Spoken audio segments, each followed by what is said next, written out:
we present My Favorite Husband, a new series based on Isabel Scott Rorick's gay, sophisticated Mr. and Mrs. Cougat, starring Lucille Ball with Richard Denning.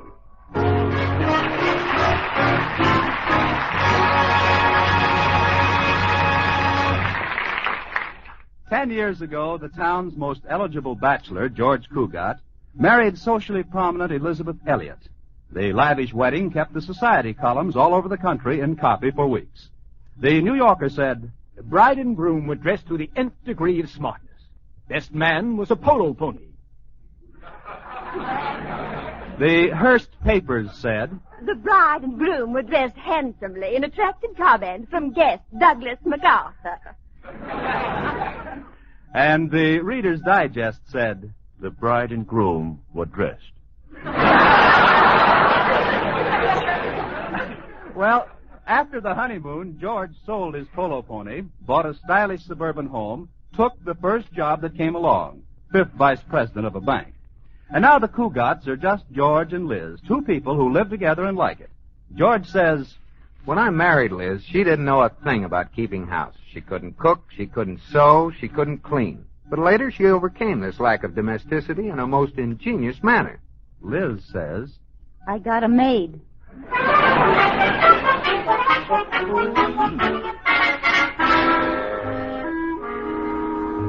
And now, let's take a peek at the Cougats. It's early morning, and there's husband George at the breakfast table. But where's wife, Liz? Oh, there she is, upstairs in the bedroom with Katie, the maid. Well, this is certainly unusual. Liz is getting into a formal evening gown. Let me check again. It's only 5 minutes after 9. Well, surely there's a reason for wearing an evening gown at this early hour. "Oh, just a little more, Katie. Can you get the zipper up now?" "Yes, ma'am. Oh, the zipper's up." "Oh, how does it look, Katie? Would you consider it too slinky?" "There's hardly enough of it to tell." "If you'll pardon me, Mrs. Cougat, I've seen more cloth on a Roquefort cheese." "It isn't as skimpy as all that. Now, where's my corsage?" "Oh, here it is, ma'am." "I'll just pin it on here. No, maybe here. Oh, what's wrong, Mrs. Cougat?" "There's no place to pin it." "I'll get you a gown that has a little more to it, Mrs. Cougat. But then... Then what, Kitty?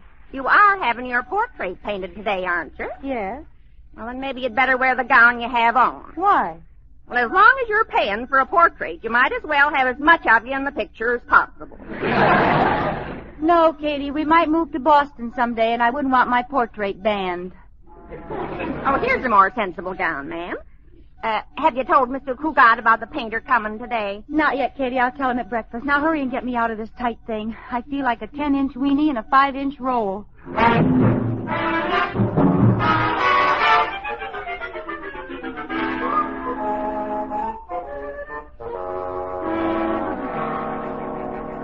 Good morning, George, darling. "Good morning, Liz. You're looking very..." George, what's wrong?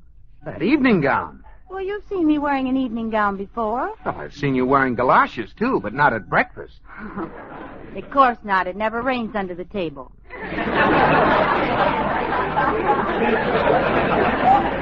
Darling, the reason I'm wearing this gown is because I'm going to have my portrait painted. The artist is coming this morning. Having your portrait painted? Mm-hmm. What in the world for? Well, Alice Sturm had herself sketched, so... Alice Sturm, I might have known. The old story of keeping up with the Joneses. It's nothing like that, George. This is entirely different. This is keeping up with the Sturmses. Darling, when Alice Sturm gave a party for an opera star, we had to give one for the Hall Johnson Choir. When Alice goes to Catalina, we have to go to Hawaii. Believe me, the day Alice Sturm has quintuplets, I want to be in Mexico. Well, what about me? And just where is this masterpiece going to be painted? Right here, and by a very good artist, too. His name is Damon Welch. He'll be here in a little while. I get a kick out of those artist characters. I can hardly wait to see him. He'll probably be wearing a pink beret and have a rose clinched between his teeth. Long artistic fingers hanging down and sticking in the tops of his shoes. No. I heard Damon Welch is different from other artists, George. They say he's very big and strong and muscular, like, who's that rugged, tall actor in the movies? You know, the one with the big arms and broad shoulders. Marjorie Main. No, Victor Mature. Oh, well, don't be silly, Liz. Artists are all the same. They wear berets, live in attics, and smell of spiders. Hello, George. Liz. Oh, it's Corey. Come on up, Corey. Cartwright here. Bachelor deluxe. Damsel delight. The kind of man you'd like to marry your sister. If you hated your sister. How are you this morning, party boy? No party last night, George, but did I meet a beautiful creature? She had a smile like Lana Turner, a voice like Dinah Shore, and she kissed like Paulette Goddard. What do? Date her or buy tickets to her? Don't speak lightly of this woman, Liz, for I think that at last Corey Cartwright is in love. You, Corey? Yes, George. I feel that this is the real thing. I think I shall marry this girl. Corey, that's wonderful. What's her name? Where does she live? Darn, I knew I forgot something. Hey, Liz, I just noticed you're wearing an evening gown. Yes, do you like it? It's nice, but isn't this awfully late to be getting home? Liz is having her portrait painted, Corey. Some artist named Damon Welch is coming over this morning. Damon Welch. You've heard of him, Corey? Heard of him? That's all Alice Sturm talks about since he sketched her. I hear he has big blue eyes, curly hair, muscles galore, a tan complexion, and stands about 12 feet tall. Really now, Corey, 12 feet tall. Maybe it is a slight exaggeration, but I understand that before he painted portraits, he used to paint rooftops. Without a ladder. Well, anybody could do that if they had a long brush. Or a short house. Well, what do I care what he's like? Excuse me, I have to make a phone call. Who are you calling this early, darling? The time operator. My watch has been acting up again. Well, maybe Corey has the right time. No, I left my watch home on my other wrist. At the tone, the time will be 9:42 1/4. 9:42. Have to be getting down to the bank. Right with you, George. I have a luncheon date with a girl who was a gorgeous blonde yesterday, and I'm anxious to find out what she is today. Kiss me goodbye, George. Your kisses give me strength for the day. When Corey Cartwright kisses them, they stay charged up for a month. Bye, darling. Bye-bye, Liz. Bye. Are you really going to the bank today, George, or are you just faking? Huh? What are you talking about? With that Damon Welch coming to your house today, I figured maybe you're going to sneak out and hide in the garage. I'd forgotten all about it. Doesn't worry me in the least. It would if you heard what Howie Sturm calls that artist. Why, what does he call him? A weasel with an easel. Come on, get in the car, Corey. Hey, don't start the motor yet, George. The artist just pulled up in your driveway. Maybe we can get a look at it. Good. I'm still betting he has a rose between his teeth. He's getting out of his car. Holy mackerel, George. He looks like the Empire State Building with a turtleneck sweater. Oh, he's not so much. I bet he pads that sweater with cotton. If he does, he must have the whole plantation and Uncle Tom's cabin under there. Look at those shoulders, George, and that chest. Corey, it doesn't take much to have broad shoulders and a big chest. All you need are muscles. Let's go.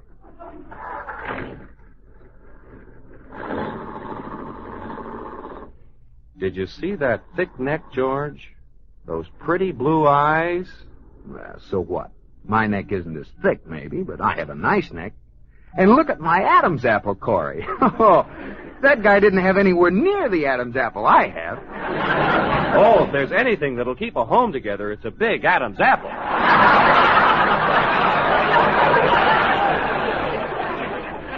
And as far as his blue eyes are concerned, my eyes are blue, too. Look at my eyes, Corey. See the pretty blue? It's kind of hard to see the blue right now, George. Your face is so green.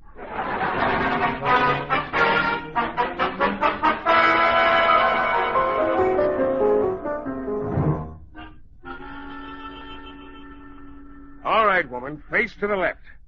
I cannot paint your portrait unless you cooperate.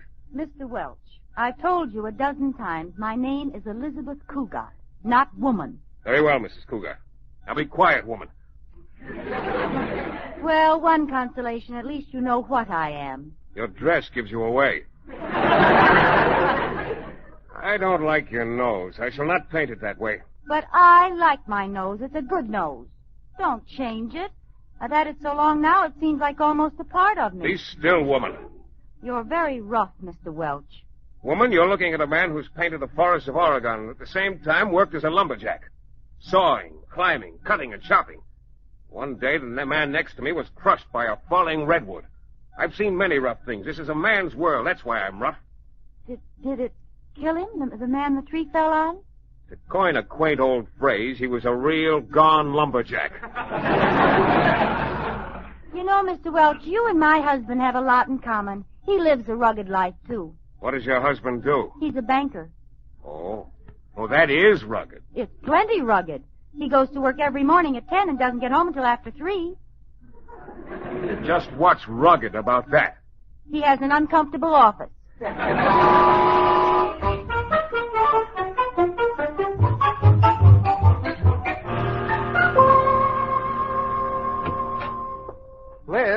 Liz, are you here? Oh, you're home early, darling. Hi, honey. How's the portrait coming? All finished, huh? Oh, no, Damon will be back tomorrow. Damon? You call him Damon? Yes, now. He was terribly cold at first, but he warmed up. How warm did he get? Oh, George, I've just got to tell you all about him. You wouldn't believe that just an artist could have lived so much. Too bad he lived so long. What'd you say, dear? I said too bad he had to run along. You know, men certainly are misleading. Take Damon, for instance. There he is, an artist, but he's worked in the Oregon forest, and believe it or not, he's chopped down giant redwood trees. Well, I cut down the tree in the yard, the one that made the lawn so unsightly. That wasn't a tree, dear. That was a laundry pole. Well, it was a tree once. Did you notice Damon when you were leaving this morning? He came in right after you'd left with Corey. Yes, I think I did. He was struggling to get his car door open. Didn't seem to have much strength. A tall, unhealthy-looking chap, as I recall. A padded sweater. Damon? Oh, George, I don't think so. He's huge, with big muscles and a terrific tan. Yes, Liz, but I'm sure that under that tan there's a naturally pale face. George, what are you looking for? Oh, nothing. Oh, say, look at this. My old photograph album. Look here. This picture of me at the beach. You noticed the muscle? Oh, yes. That was the day you and Jimmy Paterno and Howie Sturm and the whole gang made the human pyramid. Takes a lot of strength to support all those men. Yes, it does. Look at my muscles. Oh, there you are, right on top. Oh, it takes a lot of strength to stay on top. There was quite a breeze that day. Here's the picture I like. You and me in a rowboat at Simmons Park. Look, your sleeves are rolled up. Say, your arms were pretty big. Of course. Of course. I can't remember why I was rowing. Well, I was saving my strength for the potato race. Are you sure you love me, Liz? Oh, silly. Of course I love you. Why shouldn't I love you? Kiss me. Feel those strong arms around you? Mm-hmm. I'm plenty strong, Liz. Way back in kindergarten, I used to beat up all the little kids. I'll just bet you still could.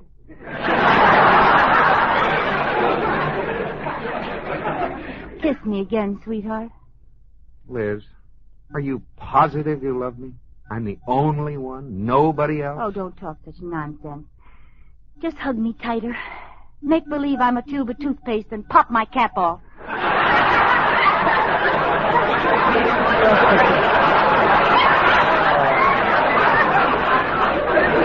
Oh, that's swell. I feel great now. Oh, George, you know, I was thinking today, you don't have any hobbies. I believe I know of an interesting one for you. No hobbies? I have my bird collection. 6 starlings and a dicky bird. What did you have in mind? Why don't you take up painting as a hobby? Painting? Oh, Liz, I'm going to bed. Going to bed? Don't you want your dinner? I won't need any dinner. I'll just go upstairs, pull the covers over my head, and eat my heart out.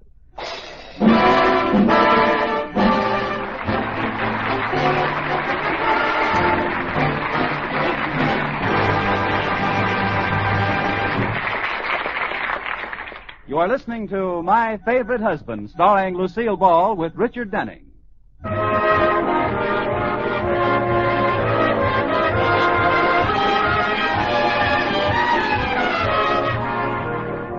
This is the story of my favorite husband, George Cugat, and his favorite wife, Liz, who, like most married couples, alternate in making each other first happy and then miserable. Well, at the moment, Liz is in the middle of having her portrait painted by the handsome and virile artist, Damon Welsh. This makes Liz quite happy, and George quite miserable. Now George thinks this is quite wrong, and chances are he's quite right. And so he's decided it's quite time he did something about it. It's the next morning. Quite. George, darling, you aren't eating your breakfast. Oh, I'm not very hungry, Liz. Didn't sleep last night. I'm going to stay home today. Stay home? George, are you ill? Yeah, that's it. I'm sick. Awfully sick. What's wrong? Oh, I don't know, Liz. Maybe it's painter's colic. Painter's colic? Well, that is, the inside of my mouth feels like a brush. I'd better call Dr. Buell. What do I want with a doctor? Well, you just said you were sick. Oh, yeah. Call a doctor. Oh, it's Damon. Katie! I saw him coming, Mrs. Cougar. Oh, good morning, Mr. Wells. Good morning, woman. Step aside and let Genius enter. I wish he'd slammed the door on his genius. Good morning, woman. Good morning, Damon. This is my husband, George. You may just call me Man. George isn't feeling well, Damon. I'm going to call the doctor. What's wrong with him? He looks well enough. Trouble with you, Cougat, is that soft, decadent living has finally caught up with you. You should get out of doors, do some exercises. Run the mile, do some chin-ups, push-ups, chop some wood, mow the lawn, pull some weights. Tote that barge, lift that bale. Oh. Liz, call the doctor now. I'm worn out.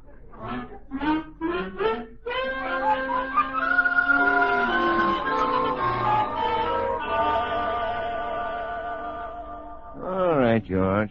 Let me have a look down your throat. Certainly, Dr. Buell. Dark down there. Don't swallow, George. This is my best flashlight. There's nothing wrong there. Exactly what seems to be the trouble, George? Well, Doctor, I feel kind of things. First, it starts, then it stops, then it goes again, then it backs up, and then it twists completely around. What does it sound like to you? A woman driver. Come on now, George. Tell me, what's wrong? Well, Doctor, you see, Liz is having her portrait painted by some artist who has muscles so big they get up and walk around, and I just... Oh, I believe I can diagnose your case now, George. Acute jealousy-itis. Is that anything like borderline anemia? Jealousy-itis is serious only if it isn't checked early. Fortunately, I believe I have with me the very thing you need to snap you out of it. Miss McCarthy, I just happen to have my nurse with me. Nurse? I don't need a nurse. Yes, doctor? Marianne, this is Mr. Cugat, our newest patient. I tell you, I don't need it. Oh, how do you do? Forgive me for not standing up in bed, but I only have on the pajama tops.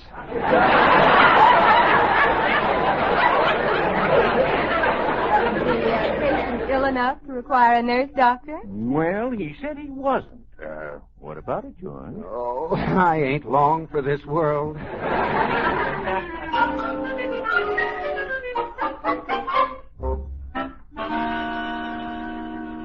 Sit still, woman. I cannot paint your portrait unless you relax. I don't make moving pictures, you know. Well, when are you going to paint in my hair? You still have me bald-headed. I don't like myself bald-headed. I look like my mother was frightened by Guy Kibbe. I'll paint in your hair when I see fit, woman, and not a second sooner. Until that time, you'll remain an egghead and like it. Damon, do you ever smile? I laugh sometimes. My sense of humor is a bit unusual, however, not on the beaten path. Well, what's funny to you? Well, I laughed heartily when my friend Chadwick fell from the roof of the school in Paris. Did Chadwick see the humor in it? Oh, he screamed. Yes, I'll never forget it. Fractured half the bones in his body. Yes, he must have been all broken up.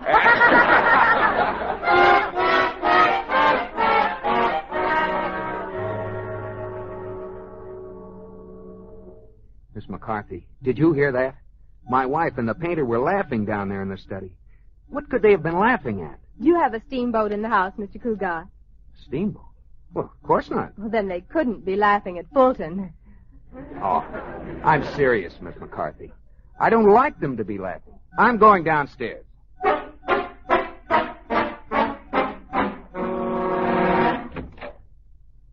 Hello? Hello, darling. What are you doing out of bed? I heard some laughing. What was all the laughing about? Oh, Damon was telling jokes. Oh, how nice. Mind if I stay a while? I know one person who objects. I cannot paint with an audience. What a horrible painting. George. No, let him criticize. All genius must be criticized. But I still do not want him around. Out! Take your linted bathrobe with you. Well, as long as you're busy, I'll go back upstairs. Goodbye, darling. Well, goodbye. Yes, goodbye. Nice trip. Be sure and write us. Oh, Damon, you know something? I think my husband came downstairs because he's jealous. Jealous? Jealousy is stupidity. Yes, I guess he could be jealous. Well, I'm glad he's jealous. Oh, it makes me feel that I'm wanted. You are. I want you to sit still. You never get jealous of Mr. Cougat, do you? I mean, the fact that he's upstairs right now with that attractive nurse. That doesn't faze you in the least. Of course not. Good old faithful George. What was that? What? Damon, that was George and that nurse. Oh, so? You aren't worried about good old faithful George, are you? Certainly not. I'll be right back. Where are you going?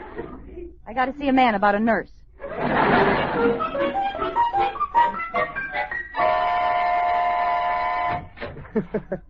Hello. May I come in? Yes, Mrs. Cougat, but you mustn't stay long. I have a naughty boy on my hands, and I don't want him to get excited.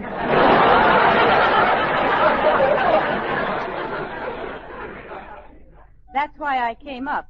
How are you, George? Oh, it's awful. I just had a relapse. I accidentally plugged my electric heating pad into the radio, and H.V. Kaltenborn got in bed with me. He's delirious. Yes. You better go, Mrs. Cougat. Yes, Goodbye, George. Miss McCarthy, wouldn't you like to come downstairs and boil a few thermometers or something? I'll be right here with Mr. Cougat. Well, bye, George. He's gone now, Mr. Cougat. Why were you playing sick? Because I wanted sympathy. Lots of sympathy. You know something, McCarthy? I think Liz came up only because she was jealous. She must have heard us laughing. You know what that means? My capacity of a registered nurse, I'd say she has clean ears. It means she loves me and worries about me. She's jealous. Then you need have no further worry over the painter. None whatever. He'll be laughing again soon, but I won't worry about it. I wonder why they aren't laughing. McCarthy, they're not laughing. Doesn't that please you, Mr. Cougar? No, they should be laughing. Where do you think you're going? I'm going down there and find out why they're so darn quiet. Where is he? I'll break him in half. He's gone, George. Gone? He's not here anymore? I had to get rid of him, darling. Why did you have to get rid of him? Because I knew that if he left, you'd stop playing sick, and then Miss McCarthy could get the heck out of here. Oh. Were you a little jealous of Miss McCarthy? Of course not, but I know you were jealous of Damon. That's ridiculous. George. Yes, Liz. Who do we think we're kidding?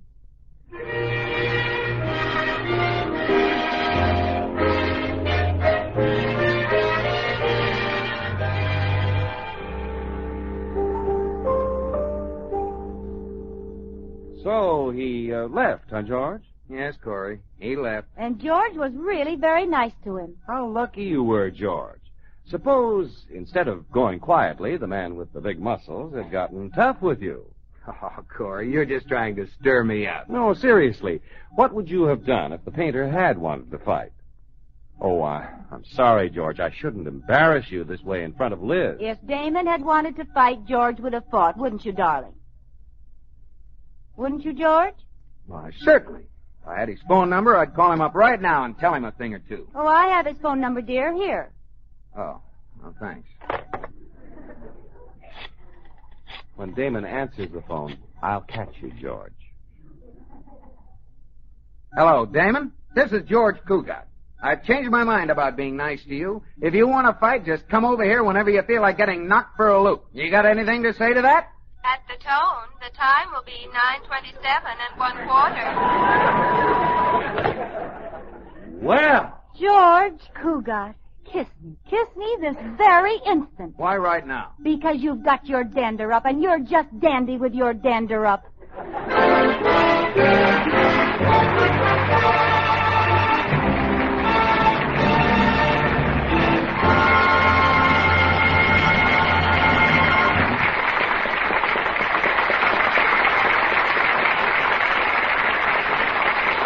In just a moment, Lucille Ball and Richard Denning will be back with us.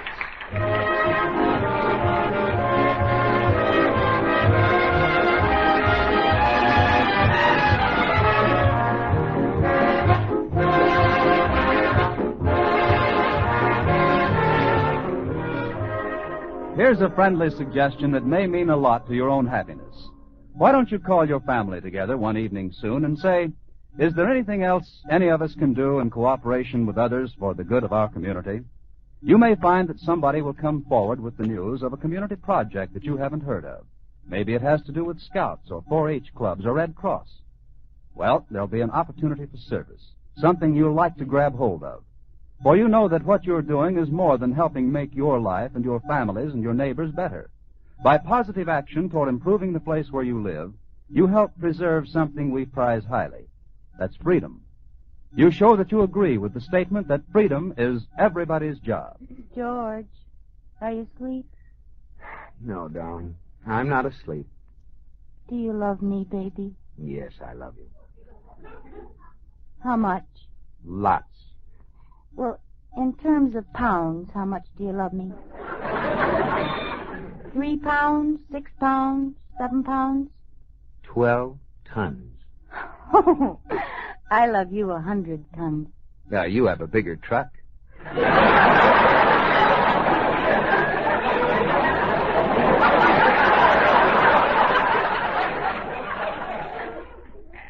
George, no matter what happens, will you still love me, even when I'm old? I'll still love you when you're old. Will you take me out? Yes, dear. I'll wheel you around the block every day. George, something strange happened to Katie tonight. Really? What was that? Well, tonight around 9:27, Katie picked up the phone extension in the kitchen and heard a man shouting at the time operator. Good night, George.